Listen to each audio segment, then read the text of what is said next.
السلام علیکم۔ آج آپ کے لیے میں نے ایک بہترین ویڈیو لائی ہے، وہ ہے کہ سورہ حمد میں اسم اعظم ہے۔ اسم اعظم کیسے کہتے ہیں تھوڑا سا میں ڈیٹیل میں بتا دیتا ہوں۔ اگر کسی کو اسم اعظم کا پتہ چل جائے تو وہ سیکنڈوں میں جو ہے کام کر سکتا ہے، سیکنڈوں میں۔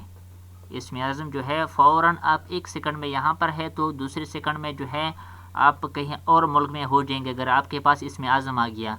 اسم اعظم یا اپنے سپارہ نمبر 1 میں جو ہے کہ آپ نے آصف بن برحیان کا واقعہ سنا ہوگا کہ اس میں کہتے ہیں کہ وہ ایک سے یعنی فوراً آنکھ جھپکنے سے پہلے بلقیس کا تخت لایا تھا۔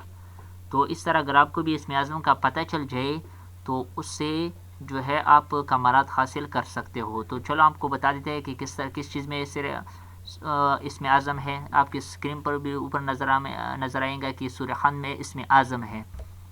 تو یہ آپ دیکھ سکتے ہیں کہ آیت اللہ بہجت فرماتے ہیں کہ روایت میں ہے کہ سورہ حمد میں اسم اعظم میں بکرا ہوا ہے۔ اس نیت سے سورہ فاتحہ پڑھنے والا شخص اسم اعظم جاننے والے کی طرح ہے۔ کسی کی کوئی حاجت ہو تو وہ اسم اعظم کا ارادہ کر کے سورہ فاتحہ پڑھ سکتا ہے، کیونکہ اس میں تمام اثار پائے جاتے ہیں۔ یہ سب اس سورہ کی جمعیت کی وجہ سے، کیونکہ یہ سارا قرآن کا خلاصہ ہے۔ روایت میں ہے کہ کل ما فی القرآن فی فاتحہ، جو کچھ قرآن میں ہے وہ سب سورہ فاتحہ میں، یعنی وہ سب فاتحہ میں ہے۔ یہ مردوں کو بھی زندہ کر سکتا ہے، اس میں اتنی طاقت بھی ہے۔